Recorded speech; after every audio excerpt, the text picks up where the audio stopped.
Hey y'all, welcome to my channel. If you are new here, my name is Samantha Leighanne and I talk about books. Today we are doing one of my favorite types of videos, which is recommendations, and it is one of my favorite subgenres, which is folk horror. So when we talk about folk horror and the elements of folk horror, it's pretty much exactly what it sounds like. It is horror that includes a element of folklore, urban legends, like fairy tales. I also include like horror fairy tale retellings into this subgenre as well. But one of the things that I love is a lot of times it will take urban legends and things that we were afraid of as children and kind of amp it up a little bit and turn it into something a little bit different that will scare us today. Granted, there are some urban legends from childhood that still scare the shit out of you, but you know what I mean. So typically some of the characteristics of folk horror would be like rural settings. A lot of times there deals with like themes of isolation.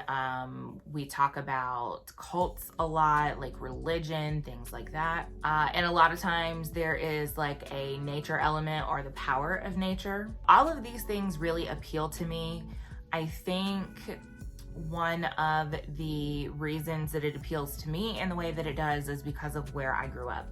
I grew up in a small southern town in the Bible Belt. My first introduction to horror was actually scary stories to tell in the dark, which I feel like is a lot of people's introduction to horror as children, especially people of my age group.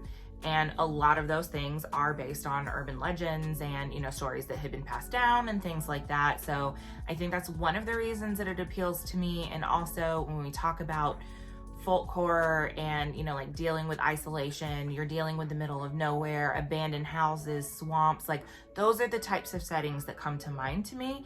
And those are settings that I saw a lot growing up. And so I think that's one of the reasons that I love it. So those of you who are unaware, I have started to kind of dip my toes into writing. And the very first thing first idea that I got into my head was actually something based off of folk horror with kind of like a Southern Gothic setting. And then I also began to work on a short story that was based in a swamp, and it's actually specifically based on a thing that I saw while driving back roads in South Carolina.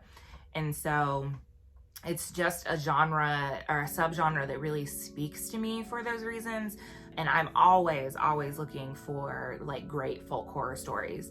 That said, now that we've talked about what folk horror is and why I love it so much, let's talk about some recommendations that you can read. So the very first book that I want to talk about is actually more towards the fairy tale side of folk horror rather than urban legends, which is The Bloody Chamber by Angela Carter. I listened to this the first time. I had gotten it on sale on Audible or something.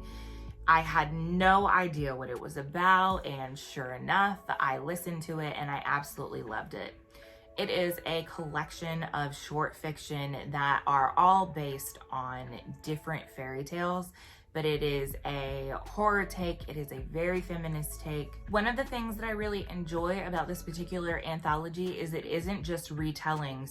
She takes the stories, the traditional stories that we are so familiar with, and kind of like extracts something from them and spins it in a different way. So like I said, whenever we look at a lot of the fairy tales, it's very like damsel in distress. A lot of times it's very misogynistic, and she made these retellings very feminist, and I really loved that about these stories. The Bloody Chamber itself is probably one of my favorite stories, and it is based on Bluebeard, which I did not know until after I had read the story.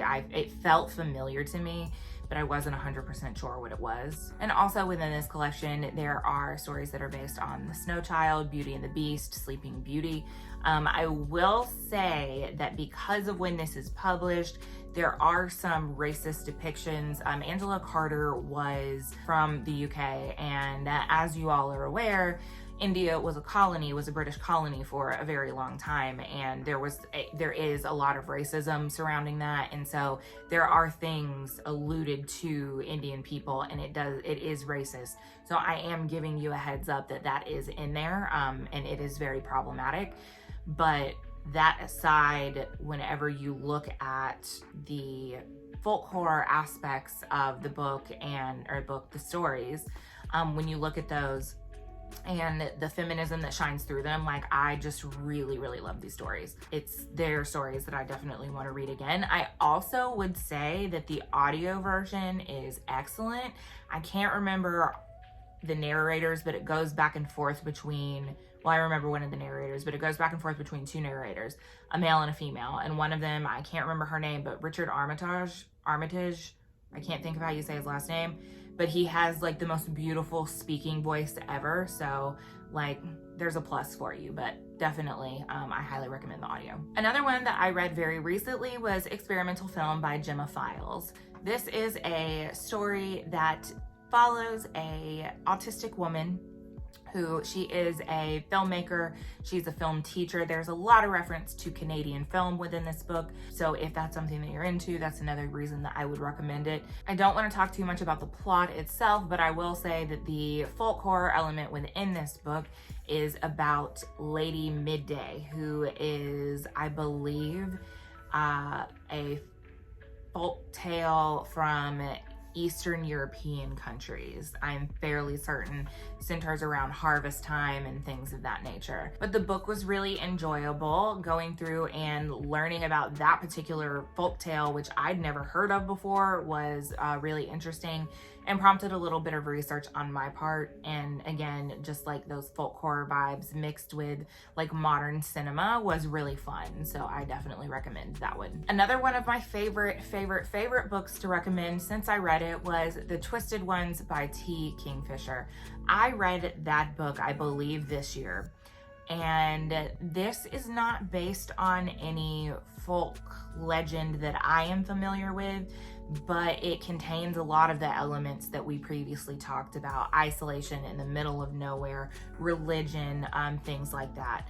So this follows a woman whose mother, grandmother, somebody in her family has died, and I can't remember who it is. I'm the worst, I'm sorry. But she was a real hateful woman, and she died, and she has been left at this house. So she's like, all right, I'm gonna go clean out the house, I'm gonna sell it, like, I'm done with it. So she shows up at the house and weird shit starts happening. I don't, again, want to say too much more than that. I will tell you that there is a moment in this book that actually made me stop what I was doing, walk around the house, make sure the doors were locked, make sure that the curtains were drawn. Like, it scared the shit out of me. And that's saying a lot because that does not happen to me very often whenever I read. So kudos to Kingfisher for being able to accomplish that. But again, those folk horror elements really shine through in this book. Folk horror and supernatural are very, very close. I would even say that like folk horror is an offshoot of supernatural horror. So, but those vibes come through strong. It's a really good read. It's really fun, and I definitely recommend it. Another really great one is The Rust Maidens by Gwendolyn Keist. This is a book that centers around a town in the Rust Belt of the United States, somewhere close to Detroit, I believe. And it is a town that was very industrious at one point, but has since become not so much the town that they're living in. The factory that is there that has employed mostly everyone is shutting down. They're laying people off, and so the setting in this book is just so excellently done.